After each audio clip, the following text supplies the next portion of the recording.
Gashakuta, tome 9, suite des aventures, et je vous avoue que j'ai enchaîné le tome 8 et directement le tome 9 à la suite, tellement c'était bien et tellement c'est prenant. On a une belle mise en avant de ce personnage qui, alors j'avoue, il avait un petit côté All Horse, je trouve, de Jojo, pour ceux qui connaissent, mais on connaissait pas encore trop ses capacités. Finalement, il a un pouvoir totalement cheaté, totalement stylé aussi, qui va à merveille un petit peu au Vandal.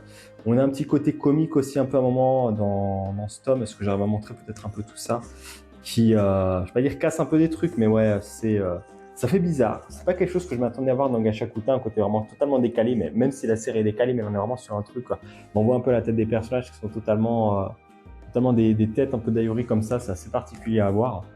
Ça offre un petit moment de répit, on va dire un peu tout ça, mais ouais, on se prépare peut-être pour la suite. Voilà, je vous montre déjà quelques pages, mais on se prépare un peu pour la suite pour des éléments assez intéressants. Rudo et tout le monde qui commençait enfin un peu à tomber aussi un peu, à montrer leurs compétences, à montrer aussi qu'ils sont capables de se battre. Un compte à rebours qui se presse et Rudo qui développe un peu plus son pouvoir, qui essaie de montrer une nouvelle maîtrise de son Jinki, comment est-ce qu'il est capable de rendre un peu son Jinki encore plus puissant et dégommer, voilà, comme il dit ici, tu vais tout dégommer pour vraiment balayer sur son passage.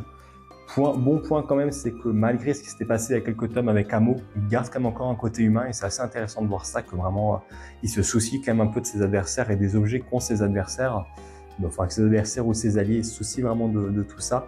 C'est intéressant, il y a peut-être moyen de développer des trucs un peu là-dessus, hein, que ce soit n'importe, il arrive peut-être à retourner ou annuler à la suite des pouvoirs des Jinki des autres, ou au contraire faire en sorte que ça lui cause plus de dégâts si vraiment il est autant attaché à ses affaires qu'aux affaires des autres. Je pense qu'il y a moyen de faire des choses intéressantes là-dedans.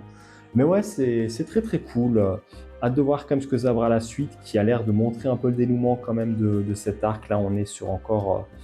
enfin, le temps est vraiment très compté et on a l'impression sur l'un des derniers ennemis encore qu'ils vont devoir battre s'ils veulent réussir à prouver, à sortir un peu de tout ce merdier, on va dire. Mais voilà, Gashakuta, tome 9, toujours une lecture très agréable.